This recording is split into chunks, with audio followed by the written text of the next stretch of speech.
নমস্কার, আপনি দেখছেন এবিপি আনন্দ আর আপনার সঙ্গে আমি সুমন। ঘণ্টাখানেকের এই সফরে স্বাগত।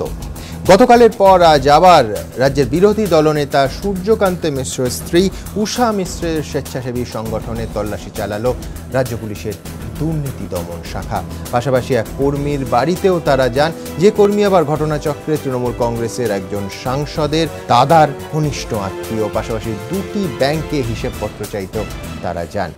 সিপিএমের তরফ থেকে আজ আবার জানিয়ে দেওয়া হয়েছে যে পুরো ভোটের আগে রাজনৈতিক প্রতিহিংসা। তৃণমূলের জবাব, আইনের পথে চলছে। কিন্তু পাশাপাশি আরেকটা প্রশ্নও রয়েছে যে আজকে মনমোহন সিংহ, দেশের প্রাক্তন প্রধানমন্ত্রী, তার পাশে কংগ্রেসের শীর্ষ নেতৃত্ব সোনিয়া গান্ধী সহ যেভাবে দাঁড়ালেন, রাজপথে নেমে এলেন, সেইভাবে রাজ্য সম্মেলন চলাকালীন সিপিএমের শীর্ষ নেতৃত্ব কি সূর্যকান্ত মিশ্রের পাশে দাঁড়াচ্ছেন? যদি দাঁড়ান তাহলে তারা ততটা সরব নন কেন? এই প্রশ্ন উঠছে। এই সমস্ত কিছু নিয়ে আমাদের আজকের এই বিতর্ক, আমাদের আজকের বিষয়। সূর্যের উষা অস্বস্তি, সারদার ঢাল বানিয়ে রাজনৈতিক প্রতিহিংসা নাকি সত্যানুসন্ধান? আমার সঙ্গে স্টুডিওতে একদিকে আছেন মিহির বাইন, বামফ্রন্ট নেতা, আছেন অসীম সরকার, বিজেপি নেতা, অন্যদিকে আছেন সর্দার আমজাদ আলী, কংগ্রেস নেতা, সমীর চট্টোপাধ্যায় অধ্যাপক, এবং সরাসরি আমরা কথা বলবো বিকাশ রঞ্জন ভট্টাচার্য, সিপিএম নেতা এবং বিশিষ্ট আইনজীবী, তার সঙ্গে। আমরা শুরুতেই দেখব যে রাজনৈতিক চাপানুতর এবং আজকের ঘটনা রাজ্য রাজনীতি আন্দোলিত করলো সেটা। আর্থিক নয়ছয়ের অভিযোগে সূর্যকান্ত মিশ্র স্ত্রীর স্বেচ্ছাসেবী সংগঠনের কার্যালয়ে রাজ্য পুলিশের ম্যারাথন তল্লাশি অব্যাহত। বুধবার 9 ঘণ্টা ধরে এই কার্যালয়ে তল্লাশি চালায় রাজ্য পুলিশের দুর্নীতি দমন শাখা। বৃহস্পতিবারও সকাল 10:30টায় অফিসাররা পৌঁছে যান বিরোধী দলনেতার স্ত্রী উষা মিশ্রর সংগঠন ভগবতী দেবী নারী কল্যাণ সমিতির কার্যালয়ে। বুধবার তাঁরা একটি ঘর সিল করে দিয়ে যান। বৃহস্পতিবার সিল ভেঙে সেই ঘরে ফের তল্লাশি চালানো হয়। অন্যদিকে কোতোয়ালি থানার পুলিশকে নিয়ে রাজ্য পুলিশের দুর্নীতি দমন শাখার 2 অফিসার সকাল 11টা নাগাদ পৌঁছে যান খাকুরদায়। সেখানে একটি সমবায় এবং একটি রাষ্ট্রায়ত্ত ব্যাংকে উষা মিশ্রর স্বেচ্ছাসেবী সংগঠনের অ্যাকাউন্ট রয়েছে। সেই অ্যাকাউন্ট থেকে কবে কত টাকা লেনদেন হয়েছে সে ব্যাপারে ম্যানেজারের সঙ্গে কথা বলেন রাজ্য পুলিশের দুর্নীতি দমন শাখার অফিসারেরা। দুর্নীতি দমন শাখা থেকে 2 জন অফিসার এসেছিলেন। ওনারা বললেন ভগবতী দেবী নারী কল্যাণ সমিতির নামে কতগুলো অ্যাকাউন্ট আমাকে লিখে দিয়ে গেছেন। এই অ্যাকাউন্টগুলোর স্টেটমেন্ট চেয়েছেন। ওনাদের নামে 16টা অ্যাকাউন্টের লিস্ট দিয়েছেন, তার মধ্যে দেখছি 3টে অ্যাকাউন্ট অলরেডি ক্লোজড হয়ে গেছে। তল্লাশি চালানো হয়েছে স্বেচ্ছাসেবী সংগঠনের কর্মীদের বাড়িতেও। ভগবতী দেবী নারী কল্যাণ সমিতির কোষাধ্যক্ষ কার্তিক আচার্যর শ্বশুর বাড়িতেও এদিন যান দুর্নীতি দমন শাখার অফিসারেরা। জিজ্ঞাসাবাদ করেন কার্তিক আচার্যর শ্বশুর শশাঙ্ক অধিকারীকে, যিনি আবার সম্পর্কে তৃণমূল সাংসদ শিশির অধিকারীর দাদা। ভগবতীর কোনো এখানে কাগজপত্র আছে কি? কাগজপত্র এখানে কিছু নেই। আপনার ঘর দেখতে পারেন, সব ঘরই সার্চ করে গেছে। শিশির অধিকারীর দাদার বাড়িতে তল্লাশি নিয়ে কটাক্ষ করেছে সিপিএম। যাকে প্রজেক্ট ডাইরেক্টর করা হয়েছিল এই কর্মসূচিতে, তার বাড়িতেও গিয়েছিল তালাশ করতে। সে হচ্ছে আবার তৃণমূলের এমপির সম্পর্কে জামাই, সুতরাং সেখান থেকে পুলিশ আবার ফিরে চলে এসছে। আরএসপির জেলা সম্মেলনে যোগ দিতে এদিন পশ্চিম মেদিনীপুরে যান ক্ষিতি গোস্বামী। তার অভিযোগ এই তদন্ত রাজনৈতিক চক্রান্তের অংশ। এটা তো বলাই হয়েছে এটার প্রতিহিংসা, এগুলো উদ্দেশ্য প্রণীত। তল্লাশির পাশাপাশি বৃহস্পতিবার সূর্যকান্ত মিশ্রর খুড়তুতো ভাই সিদ্ধার্থ মিশ্রকে জিজ্ঞাসাবাদও করেন রাজ্য পুলিশের দুর্নীতি দমন শাখার অফিসারেরা। এবিপি আনন্দ। আমি সরাসরি বিকাশবাবুর কাছে চলে যাব। বিকাশবাবু, তৃণমূল কংগ্রেসের তরফ থেকে গতকাল এবং আজ বলা হচ্ছে যে যদি রাজনৈতিক প্রতিহিংসাই হবে তাহলে পরিবর্তনের সরকার এসেছে 2011-তে, 2015-তে এই ঘটনা বা পুলিশকে এই ধরনের কোনো নির্দেশ দেয়া হবে কেন? তাহলে তো 2011-তে যখন লক্ষণ শেঠ কিংবা সুশান্ত ঘোষের বিরুদ্ধে পুলিশ ব্যবস্থা নিচ্ছিল তখনই এই বিষয়টাও ব্যবস্থা নেওয়া যেতে পারত। কি বলবেন আপনি? এইটাই রাজনৈতিক প্রতিহিংসা। যে 4 বছর ধরে একটা সরকার চলছে, সেই সরকার এসেই তাদের প্রথম কাজ ছিল যে বামফ্রন্ট আমলে নাকি কোথায় কোথায় দুর্নীতি হয়েছে সেগুলো খুঁজে বার করা এবং বামফ্রন্ট আমলের বিভিন্ন কার্যকলাপ নিয়ে তদন্ত কমিশন গঠন করা। এটা একটা ছোট্ট সোসাইটি, এনজিও হিসেবে কাজ করছেন। এটার যদি প্রধান উষা মিশ্র না হতেন, তিনি সূর্যকান্ত মিশ্র স্ত্রী না হতেন, কেউ কোনো নজর করত না। এমন কোনো ঘটনা নেই যার ভিত্তিতে এই ধরনের যে ঘটনারা ঘটাতে পারতেন ঠিক এই রাজ্য সম্মেলনের মুখে দাঁড়িয়ে, পুরসভা নির্বাচনের মুখে দাঁড়িয়ে। এবং 3 দিন আগে পার্থবাবু সাংবাদিক সম্মেলন করে বললেন মমতাকে আক্রমণ, উনি আগে নিজের স্ত্রীকে রক্ষা করুন, তারপর দেখা যাবে। এটা সবটাই হচ্ছে একটা রাজনৈতিক ধারাপাটের পরিকল্পনা এবং পরিণতি।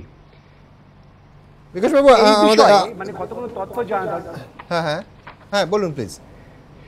রাজ্য সরকার প্রশাসনিক স্তরে তদন্ত করেছেন, তদন্ত করে তারা তাদের যে state AIDS prevention control society আছে, যে সোসাইটিটা উষা মিশ্রের সোসাইটি নয়, সেই সোসাইটির কার্যকলাপ নিয়ে তাদের কিছু বক্তব্য পাওয়া গেছে। এর সঙ্গে উষা মিশ্র সোসাইটির কোনো রকম সম্পর্ক নেই, কোনো দুর্নীতির অভিযোগ নেই। আর মূল কথা, রাজ্য সরকার এই উষা মিশ্র সোসাইটিকে কত টাকা দিয়েছেন এবং সেই টাকার হিসেব পাচ্ছেন কি পাচ্ছেন না, এর জন্য তো এত দৌড়ঝাঁপ করার দরকার নেই। এটা একটা চিঠি লিখে বলা, তোমাকে এত টাকা দিয়েছি, তার হিসেবপত্র দাও। এ তো 2800 কোটি টাকা নয়, এ তো সারদার লুট হওয়া টাকা নয় যে সিবিআই কে আপনি মানবেন যে বিকাশবাবু, আপনি মানবেন টাকার অঙ্কটা যাই হোক না কেন, সেটা যদি সেটার উৎস নিয়ে প্রশ্ন থাকে, তাহলে সেটা 10 টাকা হোক কিংবা 10,000 কোটি, একই রকম সমালোচনার যোগ্য। 100 বার অপরাধের গুরুত্ব একই।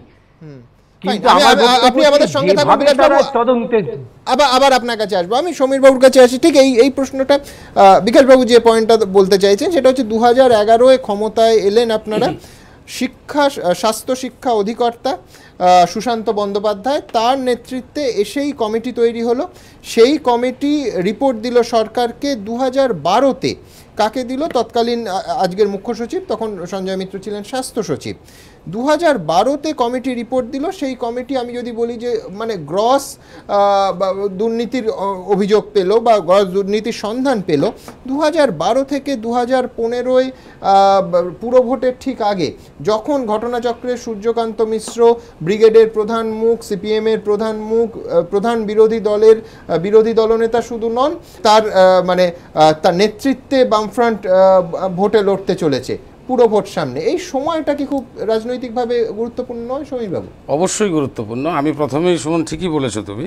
আমি যেটা মনে করছি, আমাদের বিকাশবাবু যা বললেন, আশা কথা সিপিএমে 34 বছর বললেই মনে হয় যে পুরনো সব কিছু তোলা হয় কেন।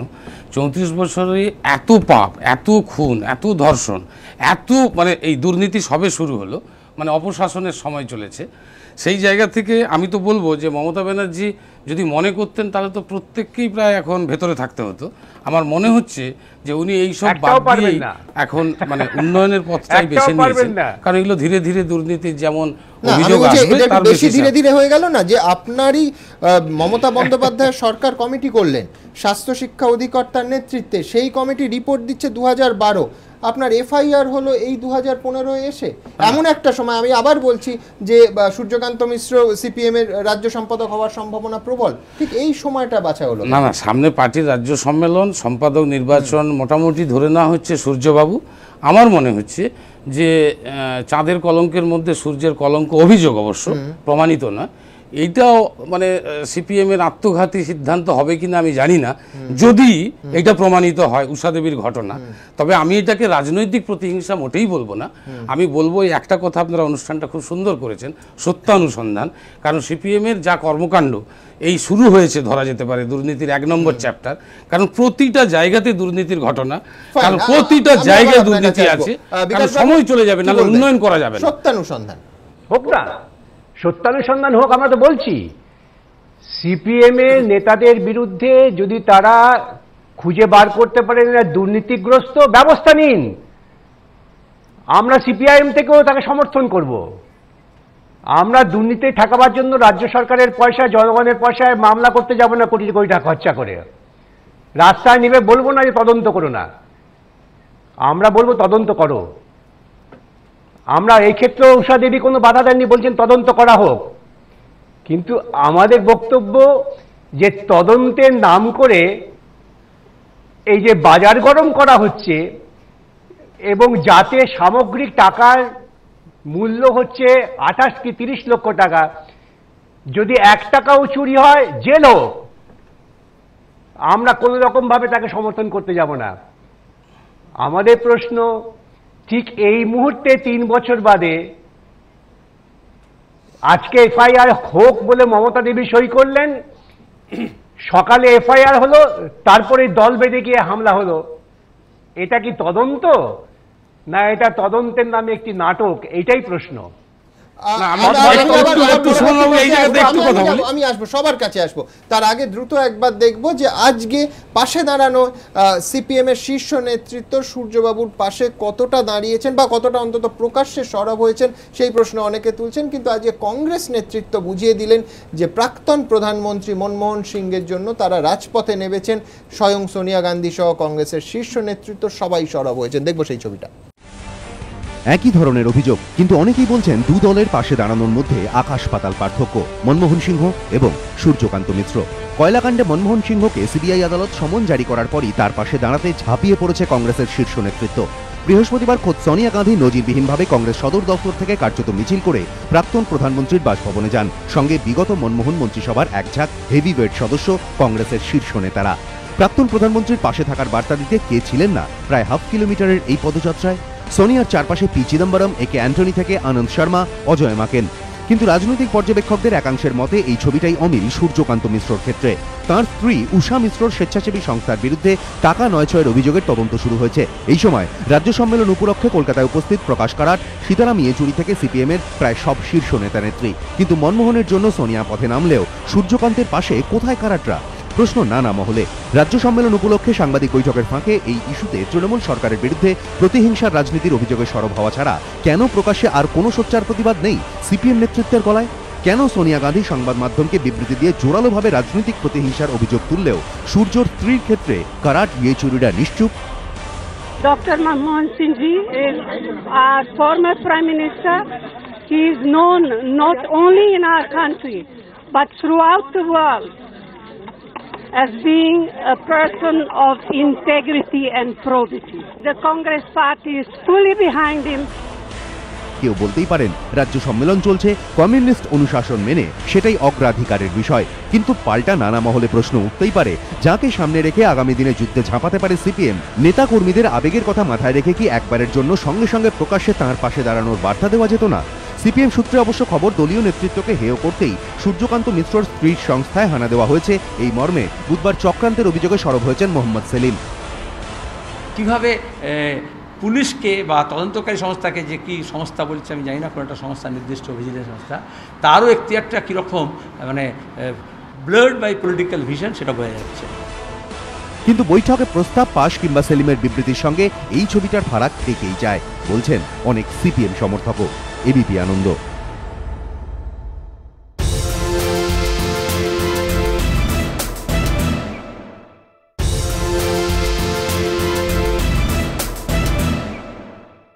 আমজাদ, আপনার কাছে আসবো। কংগ্রেস মনমোহন সিংয়ের পাশে, যেভাবে সিপিএম এর শীর্ষ নেতৃত্ব কলকাতায় আছেন, প্রকাশ কারাত, সীতারাম ইয়েচুরিরা কলকাতায় আছেন, তারা সরব হওয়াটা কি স্বাভাবিক ছিল না? বিরোধী দলনেতা। ব্যাপারটা দেখে মনে হচ্ছে যে সূর্যবাবুকে আবার সিপিএম পার্টিতে তৃণমূলের মুকুল না বানিয়ে দেয়, সেরকম একটা অবস্থার দিকে এগোচ্ছে। রাজ্য সম্মেলন চলছে, খুব ভালো কথা, কিন্তু এই যে 2012 রিপোর্ট আর 2012 পরে এটা 2015, এই যে বিলম্বিত একটা অভিযোগ, সেই বিলম্বিত অভিযোগ দেখেই তো মনে হয় এটা সত্যানুসন্ধান হচ্ছে না রাজনৈতিক প্রতিহিংসা চালানো হচ্ছে। বদলা নয়, বদল চাই। সেই বদল চাই থেকে আজকে এই যে কথা একটু আগে সমিত বলছিল যে সমস্ত দুর্নীতির তদন্ত করা হবে। কটা কমিশন হয়েছে মোট তো প্রায় 9টা বোধহয় কমিশন হয়েছে। সেই 9টা কমিশনের রিপোর্টগুলো আজ পর্যন্ত, অনেক কমিশন তো শুরুই হয়নি, অনেক কমিশনের জজ বসে আছে, তার অফিসে নেই, কিছুই নেই। সুতরাং এই যে দুর্নীতির তদন্ত করছে, খুব ভালো কথা।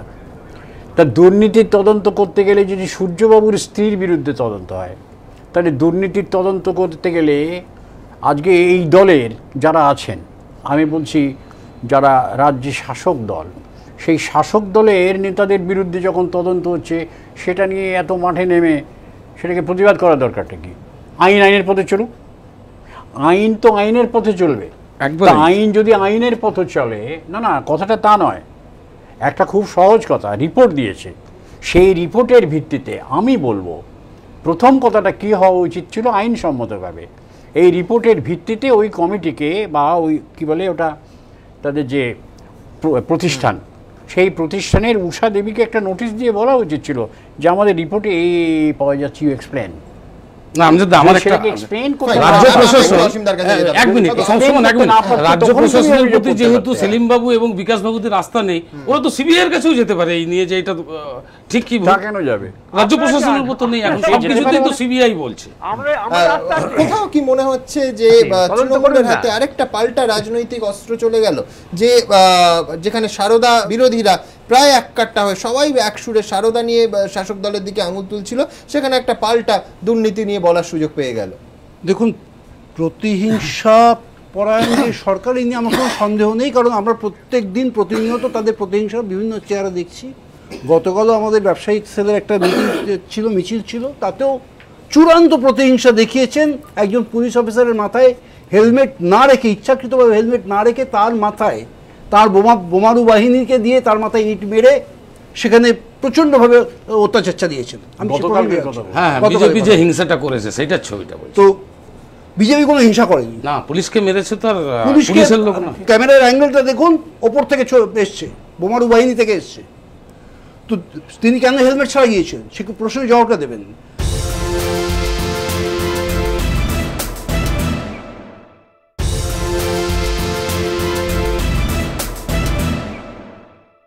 ঘটনা হচ্ছে যে সিপিএম কোনো সাধু পুরুষ নয়, দীর্ঘ 34 বছর ধরে অনেক দুর্নীতি তারা করে গেছেন। আমি ছোট্ট একটা উদাহরণ দিই, যেটা সম্প্রতি সিবিআই, যেটা স্বচ্ছন্দে মাননীয় মুখ্যমন্ত্রী করতে পারতেন, সিবিআই রোজ ভ্যালিকে আনার্ট করেছে, এবং এই রোজ ভ্যালির বারবারন্ত যা কিছু কিন্তু এই সিপিএম আমলেতে, সিপিএম আমলে 2004-এর রোজ ভ্যালির উপর একটা নোট আনা হয়েছিল রোজ ভ্যালি তদন্ত করার ব্যাপারে, কিন্তু তারপর কোনো এক অদৃশ্য কারণে সেটা বন্ধ হয়ে গেল। না এই সূর্যকান্ত মিশ্রের স্ত্রীর, আজকে সূর্যকান্ত মিশ্র স্ত্রীর এই ইয়েটা, এনজিওটা, সেটা সঠিক পথে চলছে কি বেঠিক পথে চলছে সেটা তো আমি এখান থেকে বলতে পারবো না, কিন্তু একটা জিনিস দেখা যাচ্ছে 2012-এ এটা সম্পর্কে রিপোর্ট দেওয়া হয়েছে, যেটা বারবার উঠছে 2015-এ কেন। 2012 থেকে 2015 ফিশ ফ্রাই টেকনোলজি চলছিল। আমাদের একটা সংঘবদ্ধভাবে বিজেপির বিরুদ্ধে দাঁড়াতে হবে, এই প্রক্রিয়াটা চলছিল। তারপর কোনোভাবে একটা না 8 সাল থেকে 11 সাল পর্যন্ত এই সরকারি তাদের টাকা ক্রমশ কমে আসছে। মিহিরবাবুর কাছে যাব। মিহিরবাবু, একটা সময় সিপিএম এর পার্টি কংগ্রেসে অবধি আলোচনা হয়েছিল যে এনজিওর সঙ্গে একটা নিরাপদ দূরত্ব পার্টি নেতাদের বজায় রাখার কথা। আমার মনে আছে 1 দশকেরও বেশি সময় তখন সুভাষবাবু সুভাষ চক্রবর্তী স্ত্রী রমলা চক্রবর্তী পথের পাঁচালী চালাতেন, আমরা তার প্রতিক্রিয়া নিয়েছিলাম। তো এই এনজিওর সঙ্গে দূরত্ব, মানে কেউ যদি বলেন যে দূরত্ব যদি আজ বজায় রাখতে পারতেন মিশ্র পরিবার, তাহলে এই সম্মুখীন হতে হতো না এই পরিস্থিতি। না, বিষয়টা অবশ্যই রাজনীতির চর্চার বিষয়, এবং এটা বাম আন্দোলনে বারবার আলোচনা হয়েছে। এরকম এনজিওতে সরাসরি কোনো রাজনৈতিক লোক না থাকাই বাঞ্ছনীয়, এবং আমরাও দেখেছি অনেক এনজিও ইতিপূর্বে। আমাদের দলেরই নেতা ছিলেন একসময় পান্নালাল দাশগুপ্ত, তার এনজিও আমরা দেখেছি, তার সঙ্গে আমাদের সম্পর্ক ছিল, রাজনীতি তিনি না থাকলেও, কিন্তু তিনিও বলতেন যে আমাদের এই সংগঠনে আমরা কোনো রাজনৈতিক লোক আসুক, এটা আমরা চাই না। তো এটা ভিন্ন বিষয়। সিপিএমও একটা সময় এই সিদ্ধান্তে এসেছিল যে এনজিওর সঙ্গে পার্টির দূরত্ব রাখা। এখন এটা তো তার অনেক আগে তৈরি হয়েছে, এবং সূর্যকান্ত মিশ্রের স্ত্রী সে পার্টি মেম্বার কি নামে জানি না। যে আলোচনা আজকে হচ্ছে, আমি নৈতিক প্রশ্ন বলছি, সূর্যকান্ত মিশ্র বলতেই পারেন এটা তো বামপন্থী রাজনীতি, মানে এটা তো ন্যাকো কেন্দ্রীয় প্রকল্প, সূর্যকান্ত মিশ্রের অনুমোদন থাকা উচিত, কিন্তু আমি বলছি নৈতিক প্রশ্নটা, বামপন্থী আন্দোলনের কোনো মানুষ সেখানে থাকা উচিত। আমরা দেখেছি অনেক, আমি হাওড়াতে থাকি, আমি নাম বলবো না, হাওড়ায় প্রায় 50 বছরের ধরে একজন এরকম এনজিও করে যাচ্ছেন, তিনি রাজনীতিক লোক, বিধায়ক হয়েছেন, মন্ত্রী হয়েছেন, এটা আছে। তো আমরা বামপন্থী আন্দোলনের সঙ্গে যারা যুক্ত, তারা এই ধরনের এনজিওর সঙ্গে যুক্ত থাকুক, এটা আমরা চাই না। সিপিএমও একটা সময় এই লাইনে কথাবার্তা বলেছিলেন, সবটা যেই রোধ করতে পেরেছেন তা না। পার্টির ক্যাডার এখন যে মূল যে বিষয়টা, যে এই যে এটা কি সত্য অনুসন্ধানের জন্য নাকি রাজনৈতিক উদ্দেশ্য প্রণোদিত, আপনি বিষয়টা একটু ভাবুন। যে সূর্যকান্ত মিশ্র যখন বিরোধী দলনেতা হলো, তারপর থেকে ক্রমান্বয়ে তার ফ্যামিলি নিয়ে কি হয়ে গেছে। প্রথমে তার মেয়েকে আক্রমণ শোনো, করা হলো। এটা আপনি মানবেন যে আপনিও এবং একজন অধ্যাপক, তার রচনা নামে মিশ্র সে একজন একজন অধ্যাপক, তার এবং অপরাধ তার নামে ছিনতাইয়ের অভিযোগ অপরাধ আনা হলো। হচ্ছে এমন একটা সূর্যকান্ত সময়, এক মিশ্রের- সেকেন্ড, এমন একটা সময় আনা হলো যে সৌভাগ্যক্রমে একটা সেমিনারে তিনি, এবং সেই সেমিনারে ক্যালকাটা ইউনিভার্সিটির ভিসি এবং অন্যান্য শিক্ষাকর্তারা রয়েছিলেন। আপনি ভাবুন তো যদি না থাকতেন। না শোনো, এটা তো অন্যায়। আমিও সৌভাগ্য যে ওই প্রোগ্রামটা এবিপিতে বসে আমি ওর সাথে টকিং এ ছিলাম, বিতর্ক সভায়। আমি পরিষ্কার সেই দিনও বলেছিলাম যে ওই অধ্যাপিকার, সূর্যবাবুর মেয়ের অধ্যাপিকা হিসেবে তার যা এখন অর্থের অবস্থা, সে অন্তত হাত চুরি করতে পারে না। এটা মিথ্যে অভিযোগ।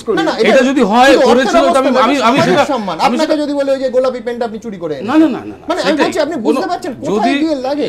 এটা সত্যি তো লাগবে, কারণ আমার মনে হয় না একজন অধ্যাপিকার হাত চুরি করতে লাগে। কিন্তু আমাকে এটাও আবার বলছি লাগে, এটা প্রশ্ন নয়, প্রশ্নটা হচ্ছে যে যে সমাজে কথা উঠেছিল তার সাথে উনি অধ্যাপিকা হয়েও উনি কিভাবে এসএফআইদেরকে মদত দিতেন।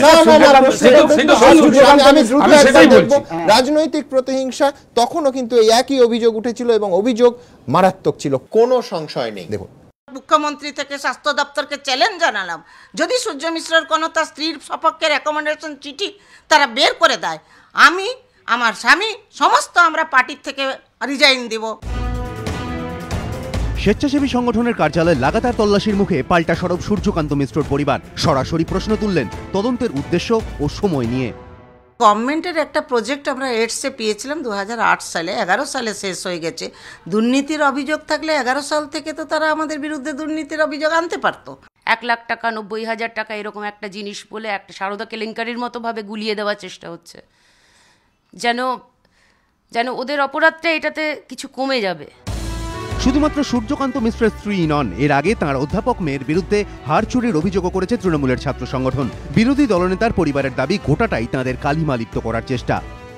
যেমন আমার বেলায় অভিযোগ সোনার হার চুরিটা অত্যন্ত হাস্যকর ছিল, আমার মায়ের এই যে কোটি কোটি টাকা বা লাখ লাখ টাকা বা হাজার টাকা এসব তছরূপ, এটা অত্যন্ত হাস্যকর। তাদের কাছে উপর থেকে অর্ডার যাচ্ছে বারে বারে ওখানে থাকতে ফোনে, যে যেভাবে হোক কিছু গলত বের করতেই হবে। কালকে যারা তদন্তকারী দল এসেছিল তারা আমার সঙ্গে কোনো রকমের ফোনের যোগাযোগ এখনো পর্যন্ত করেনি। স্বেচ্ছাসেবী সংগঠনের তল্লাশির প্রসঙ্গ টেনে বিরোধী দলনেতার বিরুদ্ধে পাল্টা আক্রমণ শানিয়েছে তৃণমূল। ডাক্তার সূর্যকান্ত মিশ্র তিনি তার নিজের স্ত্রী সহধর্মিণী উষা মিশ্রকে তিনি টাকা দিয়েছেন। কয়েক হাজার কোটি টাকার আর্থিক অনিয়ম দুর্নীতি ধরা পড়বে সূর্যবাবুর সময়ে, এবং তার জেল গারদ একবারে সুনিশ্চিত। অভিযোগ, শাসক দলের রোষ থেকে বাদ যাননি বিরোধী দলনেতার ভাই তপন কুমার মিশ্র। মেদিনীপুরের একটি কলেজে অধ্যাপনা করতেন তিনি। 2008-এ বিদ্যাসাগর কলেজের অধ্যক্ষ হন, অবসর নেন 2014-এ। তারপরই তপন মিশ্রের বিরুদ্ধে আর্থিক তছরূপের অভিযোগ করে কলেজের পরিচালন সমিতি। ঘটনাচক্রে তখন যার সভাপতি তৃণমূল নেতা জীবন মুখোপাধ্যায়। সূর্যকান্ত মিশ্রের ভাইয়ের দাবি, এরপর তাঁর পেনশনও আটকে দেওয়া হয়, যদিও হাল না ছেড়ে আদালত পর্যন্ত যান তিনি। আমি তো ডিসেম্বর মাসে কোর্টের রায় পেয়ে যাই, পেনশনটা যেটা সেটা আমি পেয়ে গেলাম, কিন্তু এফআইআরটা ওরা রেখে দিয়েছে। রাজনৈতিক উদ্দেশ্য নিয়ে আমাদের মেলাইন করার জন্য, আমাদের পরিবারকে মেলাইন করার জন্য এইটা করছে আর কি। মিশ্র পরিবার রাজনৈতিক চক্রান্তের দাবি তুললেও তৃণমূল বিধায়ক নির্মল মাঝির কাছে অবশ্য তার পাল্টা অন্য যুক্তি রয়েছে। রাজনৈতিক প্রতিহিংসা থাকলে তো প্রথম দিনই অ্যারেস্ট হয়ে যেতেন, তাহলে এত দেরি হলো কেন? তদন্ত করে এগুলো হয়েছে। এক অভিযোগ আর তাকে ঘিরে ক্রমেই চড়ছে রাজ্য রাজনীতির পারদ। কৃষ্ণেন্দু অধিকারী ও নিমাই পান্ডা, এবিপি আনন্দ। শোয়েববাবু, ভাই কন্যা এদের জড়িয়ে দেওয়া, এটা কি সুস্থ রাজনীতির লক্ষ্য? আমি উষা দেবীর কি ঘটনা আমি জানি না, সত্য সামনে আসুক, আমরা সবাই। সিপিএম সবসময় পাইয়ে দেওয়ার রাজনীতিতে অভ্যস্ত। আমি আজও বলছি, আর যা যা বলছেন মাঝি, আমাদের নির্মল মাঝি, আমি দায়িত্ব নিয়ে বলছি, আপনি ওয়েট করুন, আপনি শুনুন না, একটু ওয়েট করুন। সিপিএম সংগঠন কিভাবে এনজিও চালাতো, কিভাবে ড্রেনেজ সিস্টেমে টাকা ঢুকতো, কিভাবে পার্টি চলতো, সবটাই প্রমাণ হবে, শুধু সময়ের অপেক্ষা। আমি শুধু একটাই বলবো, গতকাল এবিপি আনন্দ যে জনসমীক্ষা দিয়েছে এটাই প্রমাণ করে দেবে যে মমতা ব্যানার্জির সাথেই থাকবে মানুষ। খুব ভালো কথা, সত্যানুসন্ধান করতে সময় লাগে। এখানে আপনি নিশ্চয়ই একটা কথা আমায় বলার সুযোগ দেবেন, সেটা হচ্ছে যে নির্বাচনের ফলের সঙ্গে দুর্নীতি দুর্নীতির অভিযোগ এইগুলোকে না সিপিএম যে অভিযোগ করেছে, সিপিএম যা করে গেছে, মমতা ব্যানার্জি সত্যানুসন্ধানের জন্য চেষ্টা করছে। 101 ওয়ার্ড কেন 144টা ওয়ার্ডে মমতা বন্দ্যোপাধ্যায় জয়ী হতে পারেন, তার সঙ্গে না সূর্যকান্ত মিশ্রের কোনো যোগ থাকতে পারে। জনগণ কেন এত দুর্নীতির কথা বলেও কি করে তৃণমূলের এত জনমত? মানুষ কি ভুল বুঝছে? মানুষ জানে না, মানুষ কি ভুল করবে? শ্রমিককে একটা কথা জিজ্ঞেস করি, এই অভিযোগটা এফআইআরটা করার প্রয়োজন হলো তখন যখন ব্রিগেডে সিপিএম এর লোক ভরে গেল? না না, এটা একবারেই মানে ভাবনা চিন্তা, এটা স্থায়ী না। আপনি কিছু বলছিলেন? হ্যাঁ, আমি বলতে চাইছিলাম যে সমীর বাবুরা বলছেন তো যে 34 বছরের সিপিএম এর দুর্নীতি, সেই দুর্নীতির তো 4 বছর বার করতে পারলেন না।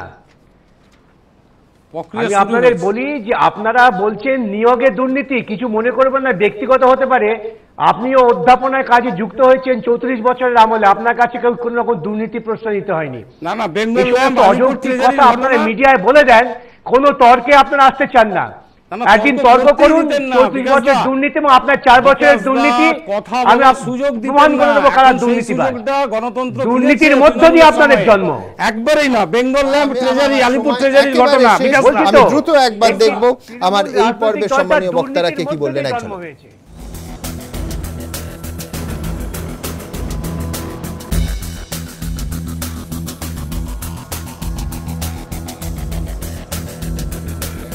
ছোট্ট একটা বিরতির সময় হয়ে গেছে। বিরতির পর ফিরে এসে আপনাদের দেখাবো ৭০-এর সেই ঘটনা, যেখানে অভিযোগ যখন শাসক দলের বিরুদ্ধে, আবার একই ছবি, চোখ বন্ধ করে পুলিশ। ছোট্ট একটা বিরতি।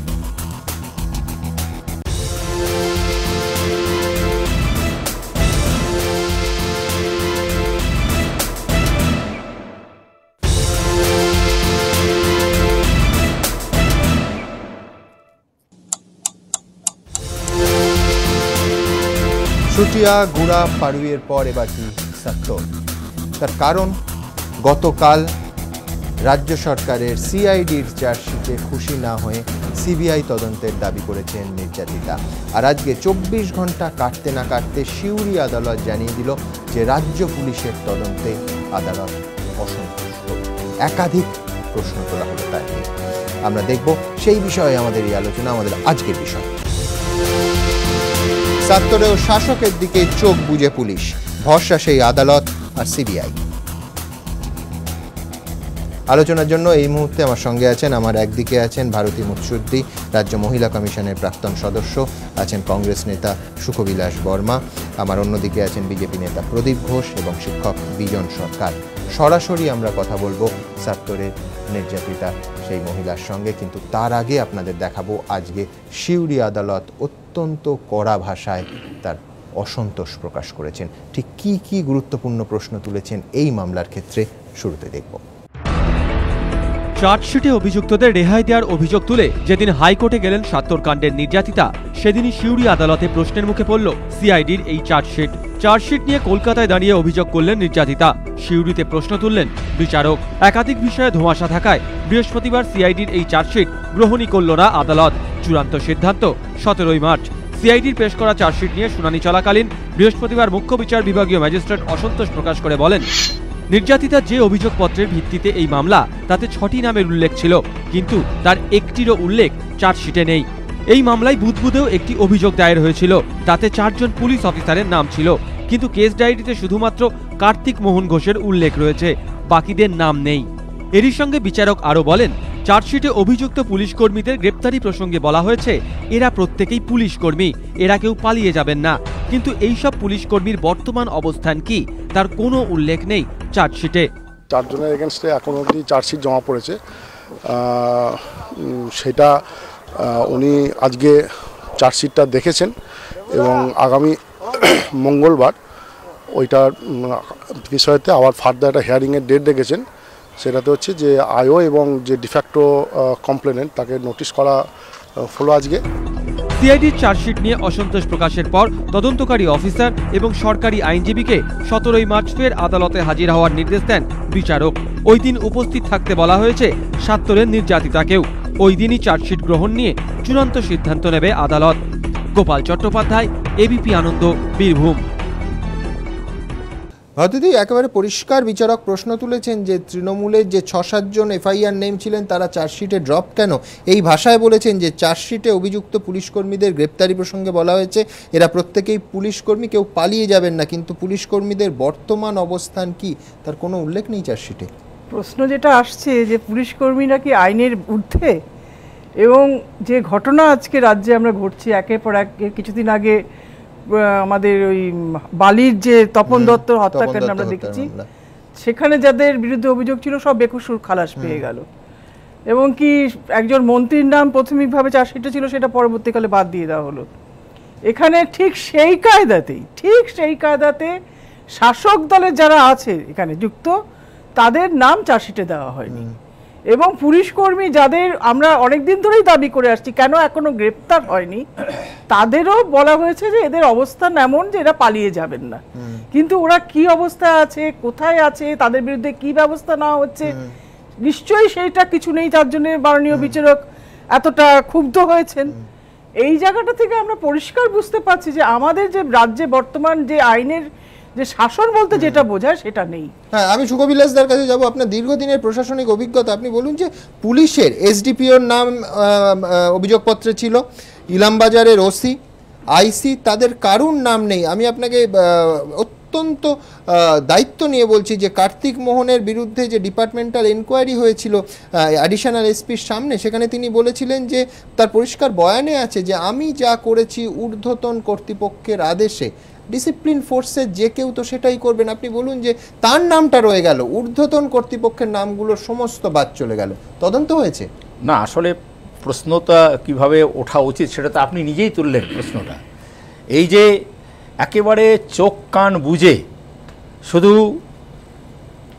এসডিপিওর গাড়িতে এই ক্রাইম হয়েছে বলে অভিযোগ, এসডিপিওর নাম বাদ, ইলামবাজারের ওসির নাম বাদ, আইসির নাম বাদ, একেবারে চোখ কান বুঝে, শুধুমাত্র চোখ কান বুঝে সমস্ত দিক বিচার টিচার না করে যারা এই তৃণমূলের পক্ষে আছেন, সে পুলিশ অফিসার হোক আর সাধারণ পাবলিক হোক, গুন্ডা হোক, বদমাশ হোক, যেই হোক না কেন, তাদেরকে প্রোটেকশন দিতে হবে।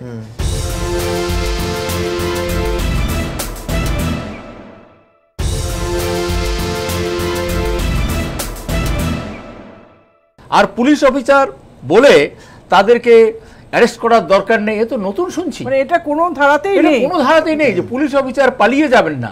পালিয়ে যাওয়া অ্যারেস্ট কি শুধু পালিয়ে যাওয়ার ভয়?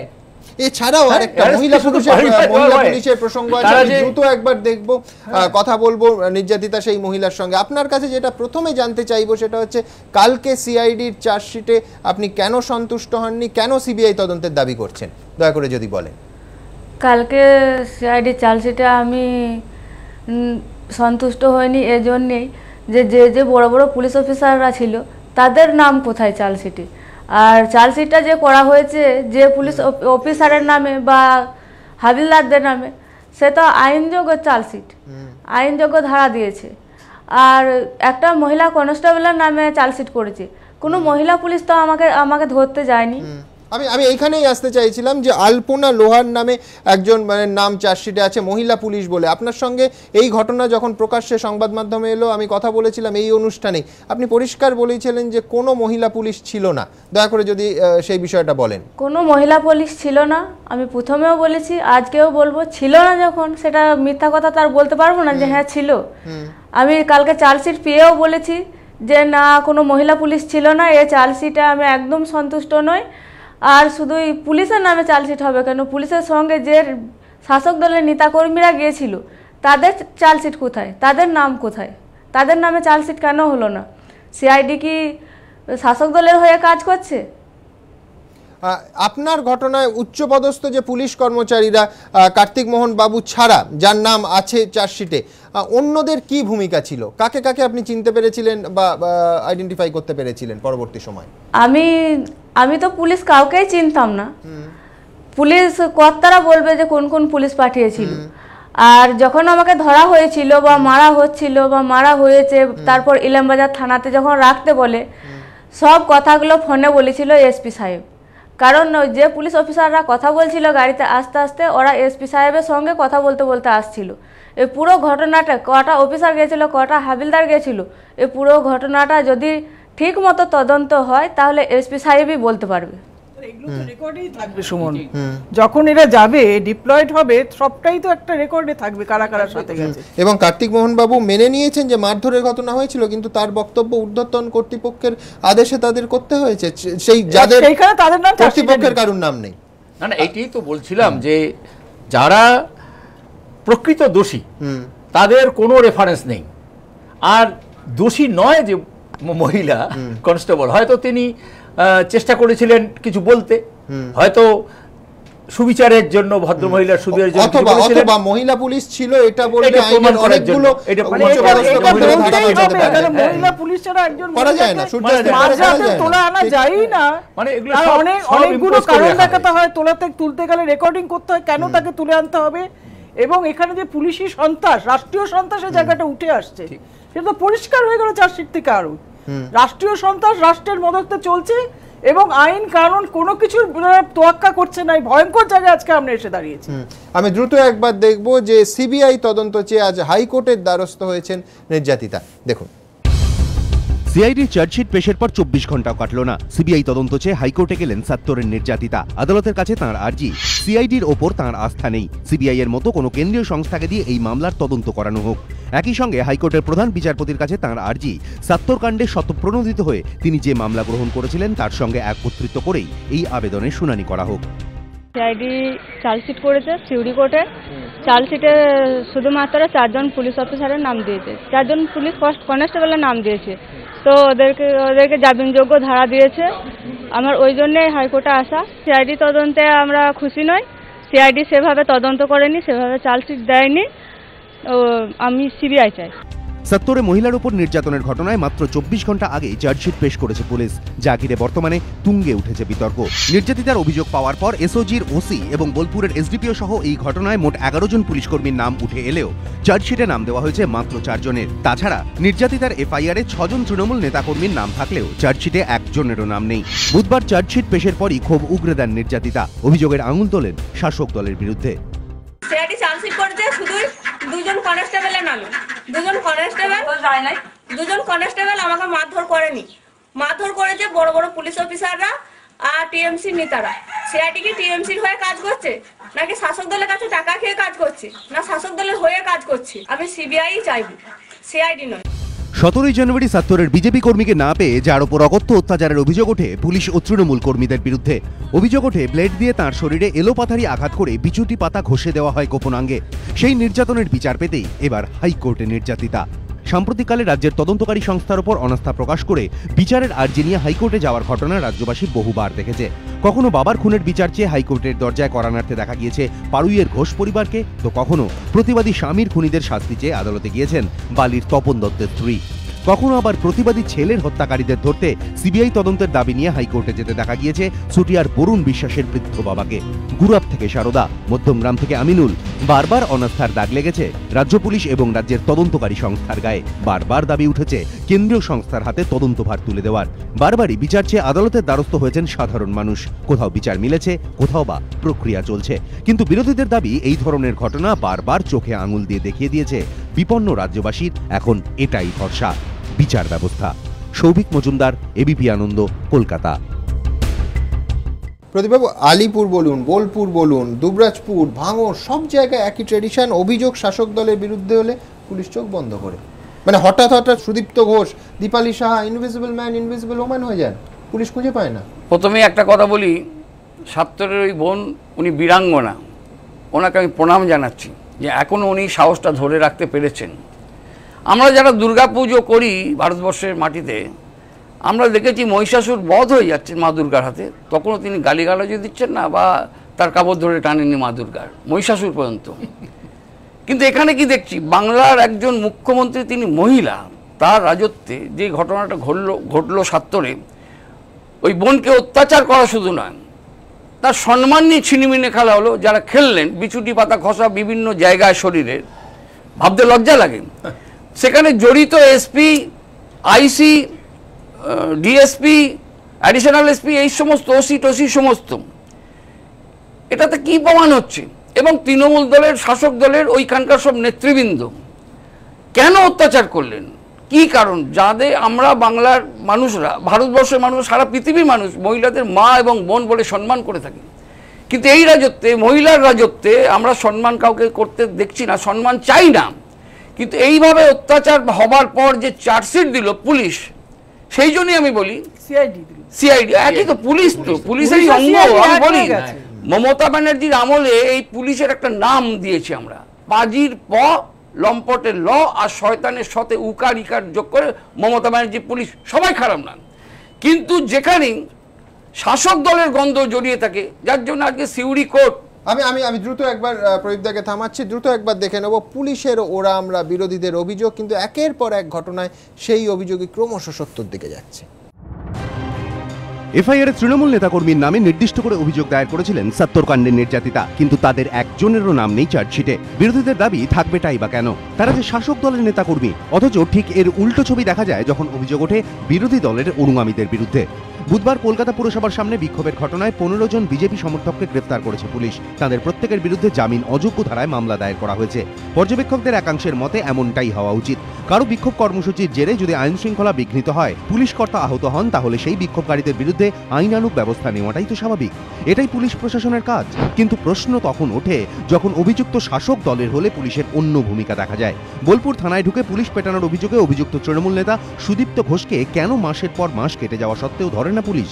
আলিপুর থানায় ঢুকে শাসক অনুগামীদের তাণ্ডব চালানোর অভিযোগ ওঠার পর কেন আসল দোষীদের পরিবর্তে নির্দোষদের গ্রেফতার করা হয়? ট্রাফিক পুলিশকে চড় মারার অভিযোগ ওঠার পরও কিভাবে রেহাই পেয়ে যান হাওড়ার তৃণমূল সাংসদ? পুলিশকে বোমা মারার হুমকি দিয়েও কিভাবে বহাল তবিয়তে ঘুরে বেড়ান অনুব্রত মণ্ডল? শাসক এবং বিরোধীদের জন্য কি আইপিসি সিআরপিসিতে ভিন্ন রকমের সংস্থান রয়েছে? প্রশ্ন নানা মহলে। এবিপি আনন্দ।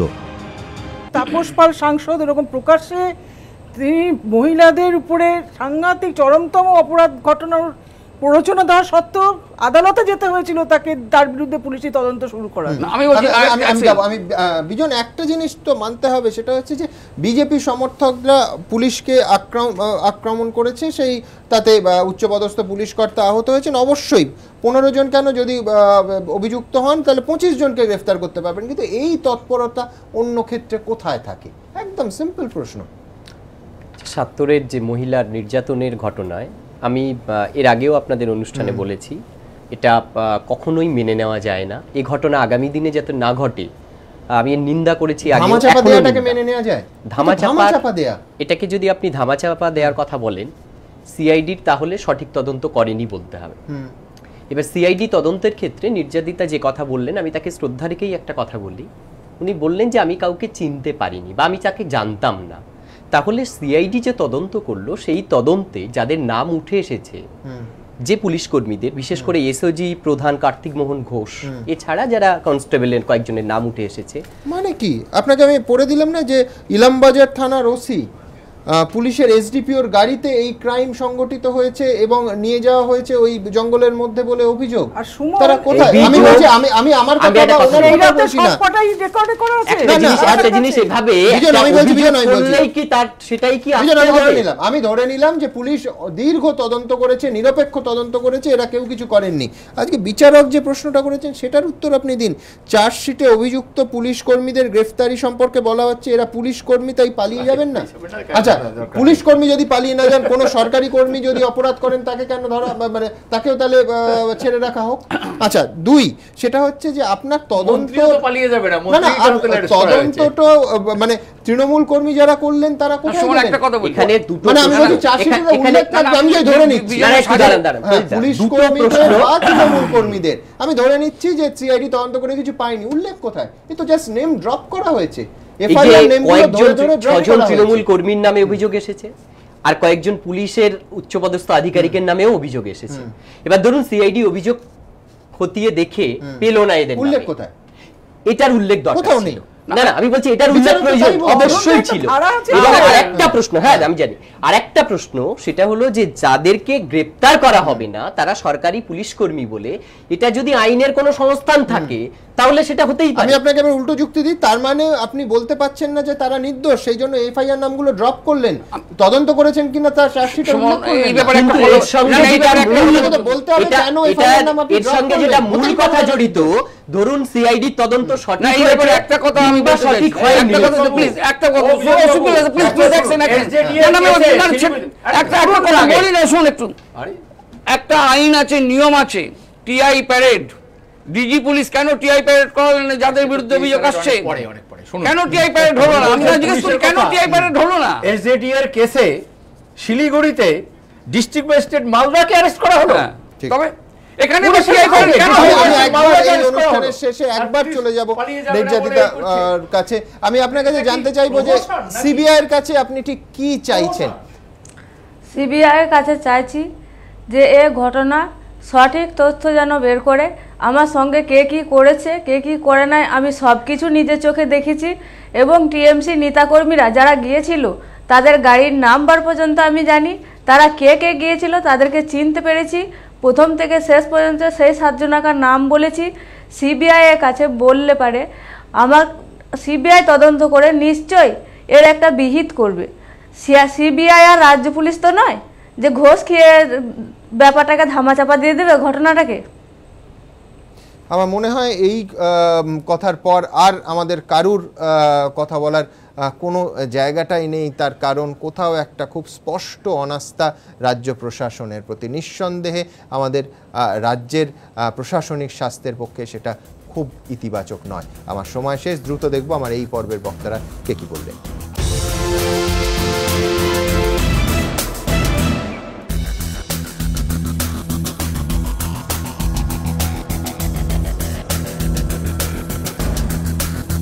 আবার আপনাদের সঙ্গে দেখা হবে আগামীকাল রাত 8টায়।